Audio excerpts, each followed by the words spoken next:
Baik, Assalamualaikum warahmatullahi wabarakatuh. Selamat siang kawan-kawan semua. Hari ini kita akan membahas topik yang sangat relevan dengan kehidupan kita sehari-hari, yaitu mobile marketing atau pemasaran melalui perangkat mobile. Coba perhatikan, hampir semua dari kita memegang smartphone hampir sepanjang hari, mulai dari bangun tidur sampai mau tidur lagi.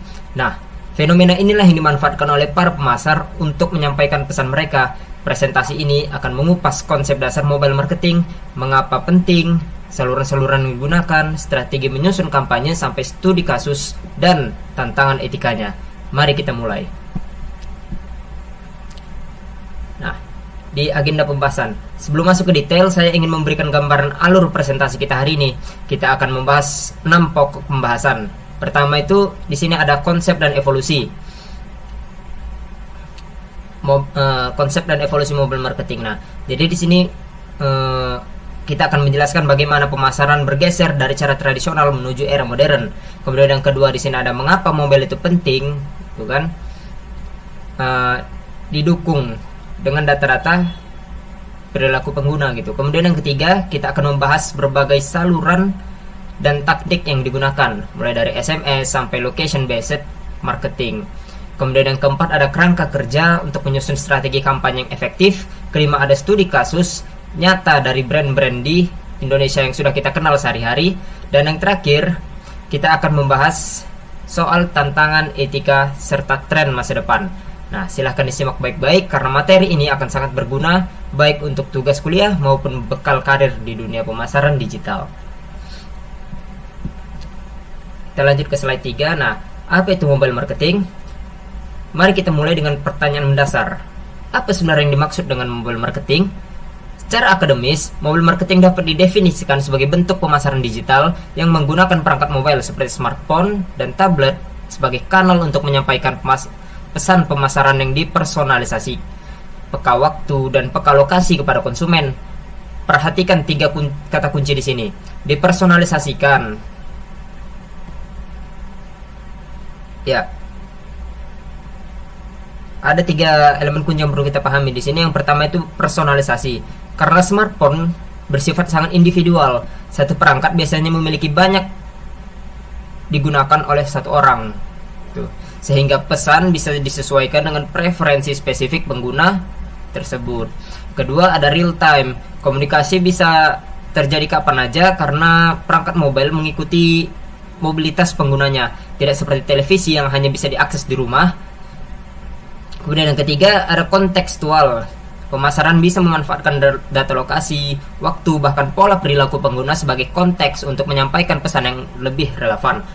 Ketiga elemen inilah yang menjadi pondasi mengapa mobile marketing begitu kuat dibanding kanal pemasaran konvensional gitu. Dan kita masuk ke slide 4, evolusi menuju mobile marketing. Nah, sekarang mari kita lihat bagaimana pemasaran berevolusi hingga sampai ke era mobile seperti sekarang. Kita bisa membaginya menjadi 4 fase besar di sini. Di fase pertama adalah mass marketing, di mana pemasar menggunakan televisi, radio, dan media cetak. Pesannya seragam untuk khalayak luas dan sifatnya satu arah. Perusahaan bicara, konsumen mendengarkan tanpa banyak ruang untuk berinteraksi balik. Nah, fase kedua ini, kemudian kita masuk ke fase kedua. Fase kedua ini adalah era internet dan web, ditandai dengan munculnya website, email marketing, dan banner ads. Di fase ini pemasaran mulai bisa diukur, tetapi masih sangat berbasis desktop atau komputer. Nah, kemudian kita maju ke fase ketiga, itu adalah era social and search, di mana SEO dan media sosial mulai mendominasi. Di sini interaksi sudah 2 arah dan penargetan audiens sudah jauh lebih tajam dibandingkan sebelumnya. Dan yang keempat itu adalah mobile dan kontekstual. Nah, keempat fase yang kita bahas pada hari ini, di mana aplikasi, data, lokasi, dan notifikasi real time menjadi andalan. Pesan yang disampaikan menjadi sangat personal, instan, dan konsumen selalu terhubung. Jadi kita bisa lihat ini bukan revolusi mendadak, tapi evolusi bertahap yang mengikuti perkembangan teknologi dan perubahan perilaku konsumen. Lalu kita lanjut ke bab 5. Nah, mengapa mobile marketing ini sangat penting? Pertanyaan selanjutnya, mengapa sih mobile marketing ini begitu penting bagi para pemasar dan pelaku bisnis? Mari kita lihat beberapa data yang cukup mengejutkan. Pertama, rata-rata pengguna aktif di Indonesia menghabiskan lebih dari 6 jam per hari menggunakan smartphone mereka. Bayangkan, itu seperempat hari penuh. Gitu loh.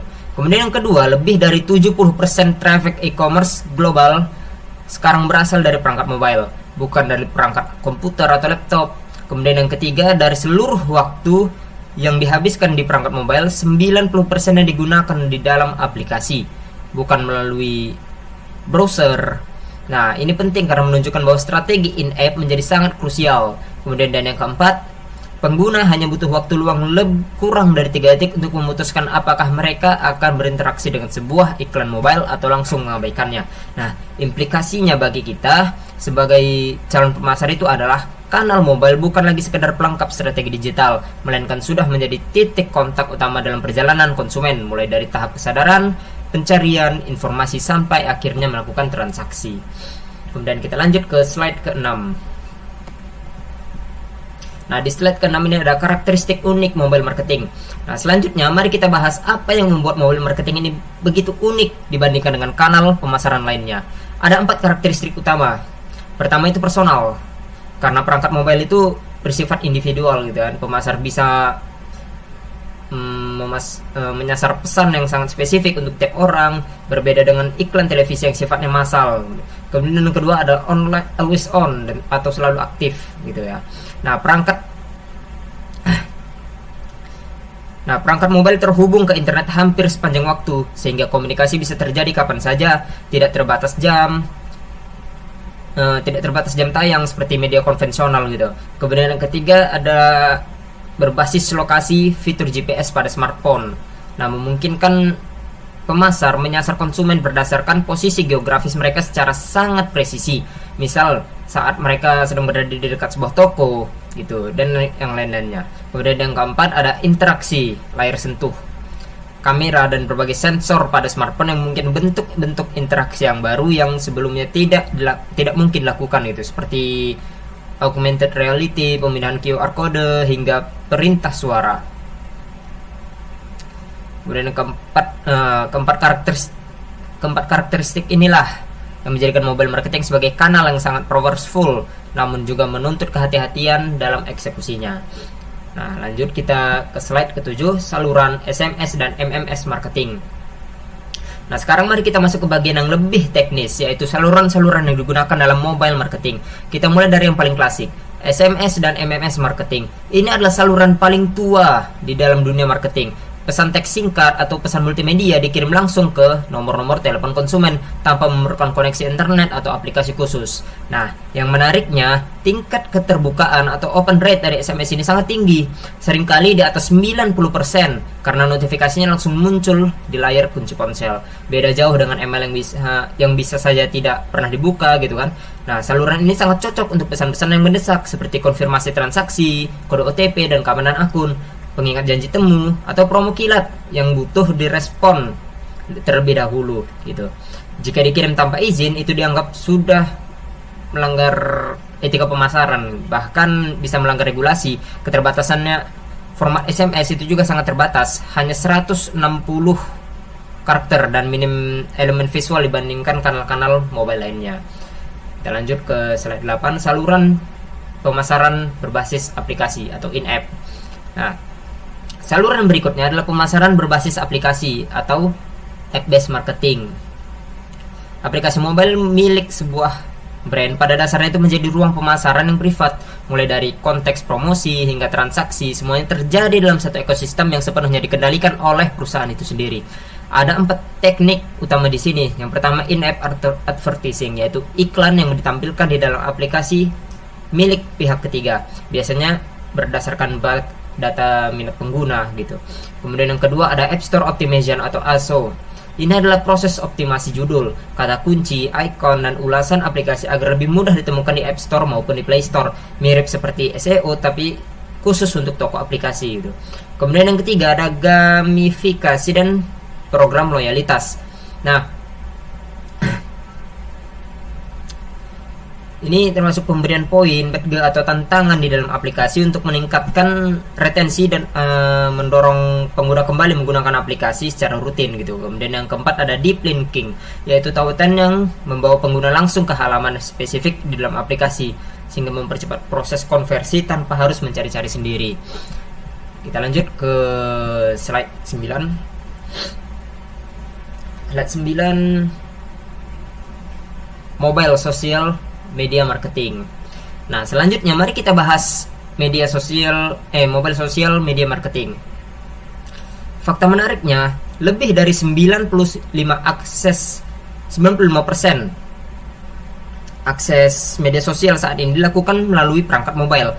Nah, platform seperti Instagram, TikTok, dan WhatsApp memang dirancang dengan pendekatan mobile first, menjadikannya kanal utama untuk membangun engagement dengan audiens gitu. Ada 4 tren penting di sini. Yang pertama, short form video atau konten video berdurasi pendek dengan format vertikal gitu, seperti Reels, TikTok, dan Shorts gitu. Nah, format ini memanfaatkan layar mobile secara maksimal. Kemudian yang kedua ada social commerce, yaitu fitur belanja langsung di dalam aplikasi media sosial yang memangkas jarak antara ketertarikan konsumen dengan keputusan pembelian gitu. Kemudian yang ketiga ada influencer marketing dan konten buatan pengguna gitu, atau user generated content. Kolaborasi dengan kreator konten gitu ya, membangun kepercayaan yang lebih jauh gitu, lebih organik dibandingkan dengan iklan konvensional. Dan yang keempat ada chat commerce atau pemasaran melalui langsung seperti WhatsApp Business atau Instagram DM yang digunakan untuk pelayanan pelanggan sekaligus penjualan secara personal. Di slide 10, push notification and location based marketing. Nah, sekarang kita akan membahas 2 saluran yang sering digunakan bersamaan. Yang pertama itu push notification dan location based marketing. Push notification itu adalah pesan singkat yang dikirimkan langsung oleh aplikasi ke layar perangkat bahkan saat aplikasi sedang tidak dibuka. Nah, saluran ini sangat efektif untuk re-engagement, yaitu menarik kembali pengguna yang sudah lama tidak membuka aplikasi gitu. Namun ini juga perlu diingat, pesannya harus relevan dan tidak berlebihan, karena frekuensi yang terlalu tinggi justru bisa memicu pengguna untuk menghapus aplikasi tersebut karena risih gitu. Nah, lalu ada kedua nih, push masih yang pertama ya. Push notification juga bisa dipicu secara otomatis berdasarkan perilaku pengguna gitu. Misalkan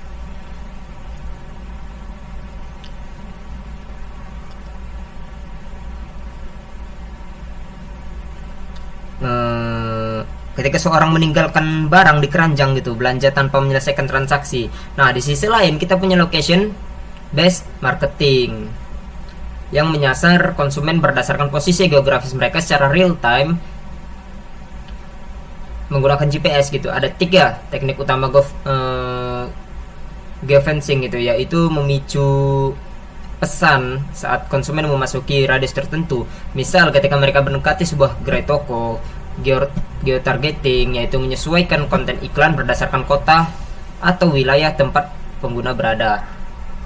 Dan proximity marketing yang memanfaatkan teknologi Bluetooth atau beacon untuk interaksi jarak yang sangat dekat gitu. Misal ketika konsumen sudah berada di dalam toko.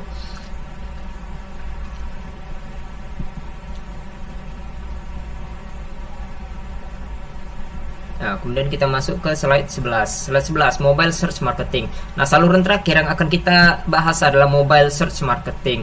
Fakta pentingnya, mayoritas pencarian di mesin pencarian sekarang ini berasal dari perangkat mobile, bukan lagi dari komputer desktop. Ini menuntut pendekatan optimal yang berbeda. Pertama, mobile SEO, kecepatan muatan halaman, desain responsif terhadap layar kecil, dan pengalaman pengguna secara keseluruhan menjadi faktor utama yang menentukan peringkat dalam sebuah situs di mesin pencari. Kedua, ada voice search atau pencarian suara gitu. Nah, dengan makin populernya asisten suara seperti Google Assistant dan Siri, pemasar perlu mengoptimasi konten mereka untuk kata kunci yang lebih natural dan bentuk percakapan, bukan lagi kata kunci pendek seperti dulu gitu. Yang ketiga ada local search intent, yaitu pencarian dengan frasa seperti di dekat saya gitu ya, yang meningkatkan tajam di perangkat mobile gitu. Nah, ini sangat penting bagi bisnis yang memiliki lokasi fisik seperti restoran, kafe, atau toko retail. Dan kita lanjut ke slide 12. Strategi menyusun kampanye mobile marketing. Nah, setelah memahami berbagai saluran, sekarang kita akan masuk ke bagian yang sangat praktis. Bagaimana cara menyusun strategi kampanye mobile marketing yang sangat efektif? Nah, saya rangkum di sini menjadi 5 langkah. Langkah pertama adalah riset dan segmentasi. Nah, kita perlu memahami profil, kebiasaan, dan jenis perangkat yang digunakan oleh target audiens kita. Kemudian langkah kedua, menetapkan tujuan yang jelas. Nah, apakah kampanye ditujukan untuk membangun kesadaran merek, mendorong unduhan aplikasi, atau langsung mengejar konversi penjualan gitu. Kemudian langkah yang ketiga, memilih saluran yang tepat. Nah, kita bisa mengkombinasikan ini dengan SMS, aplikasi, media sosial, atau location based marketing sesuai dengan perilaku audiens yang sudah kita riset di sebelumnya gitu. Kemudian yang langkah yang keempat, merancang konten. Nah, di perangkat mobile kita perlu format yang singkat, visual yang kuat, dan call to action yang jelas, karena ruang di layar kecil sangat terbatas dan ruang di layar kecil itu sangat terbatas gitu kan. Nah, dan yang kelima di sini mengukur dan mengoptimasi. Kita perlu mengevaluasi metrik seperti click to rate, tingkat retensi, dan konversi. Lalu terus menyempurnakan kampanye secara berkelanjutan. Kemudian yang kelima, langkah ini bersifat siklus, bukan linear gitu. Artinya setelah langkah kelima kita kembali lagi ke langkah pertama dengan data dan insight yang baru. Dan kita lanjut ke slide 13. Nah, di slide 13 di sini ada studi kasus praktik di Indonesia. Nah, namun di balik potensinya yang besar, mobile marketing juga membawa sejumlah tantangan dan pertimbangan etika yang perlu kita perhatikan sebagai calon praktisi pemasaran. Nah, pertama, privasi data. Yang pertama itu privasi data. Pengumpulan data dan data lokasi dan perilaku pengguna itu berisiko disalahgunakan apabila perusahaan tidak transparan mengenai bagaimana data tersebut dikumpulkan dan digunakan. Kemudian yang kedua, kelelahan notifikasi atau notification fatigue. Nah, frekuensi pesan yang berlebihan justru menurunkan pengalaman pengguna dan bisa memicu mereka untuk berhenti berlangganan atau bahkan menghapus aplikasi sepenuhnya. Kemudian yang ketiga ada fragmentasi perangkat. Nah, beragamnya ukuran layar, sistem operasi, dan kecepatan koneksi internet di berbagai daerah menyulitkan pemasar untuk memberikan pengalaman yang konsisten bagi semua pengguna. Kemudian yang keempat ada regulasi. Nah, di Indonesia sendiri ada Undang-Undang Perlindungan Data Pribadi atau UU PDP yang membatasi bagaimana data konsumen itu boleh dikumpulkan dan digunakan oleh perusahaan.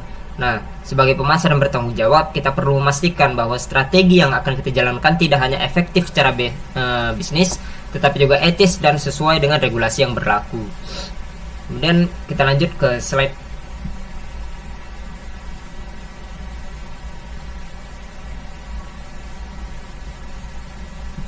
15. Tren masa depan mobile marketing. Nah, sebelum kita masuk ke kesimpulan, mari kita lihat sekilas ke depan tren apa saja yang akan membentuk masa depan mobile marketing. Nah, yang pertama itu kecerdasan buatan atau AI yang memungkinkan membentuk masa depan mobile marketing. Yang memungkinkan hyper personalization gitu, yaitu memprediksi kebutuhan konsumen secara individual dan menyajikan konten yang semakin relevan bagi masing-masing orang. Lalu yang kedua ada augmented reality atau AR yang memungkinkan konsumen itu mencoba produk secara virtual langsung dari kamera ponsel mereka, menjembatani pengalaman belajar online, belanja online dan offline. Kemudian yang ketiga ada konektivitas 5G atau 5G connectivity.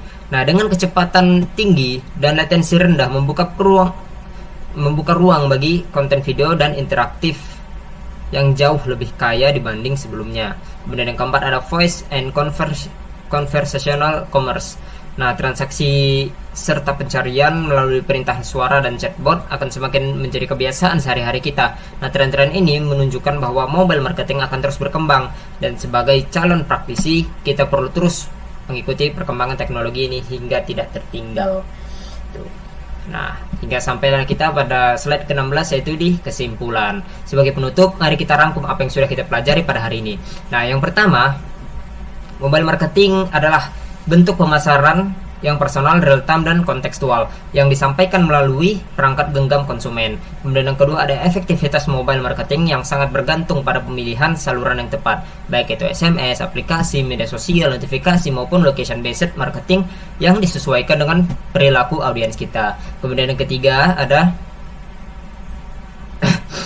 strategi kampanye yang baik gitu, selalu dimulai dari riset audiens yang mendalam, penetapan tujuan yang jelas, sehingga pengukuran dan optimasi yang berkelanjutan.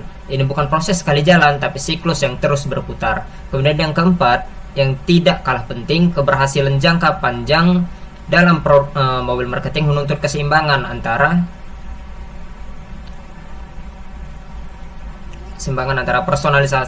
personalisasi yang efektif dengan etika perlindungan data konsumen, sehingga materi ini bermanfaat sebagai bekal pemahaman kita mengenai landscape pemasaran digital yang terus berkembang. Terima kasih atas perhatiannya, dan saya siap membuka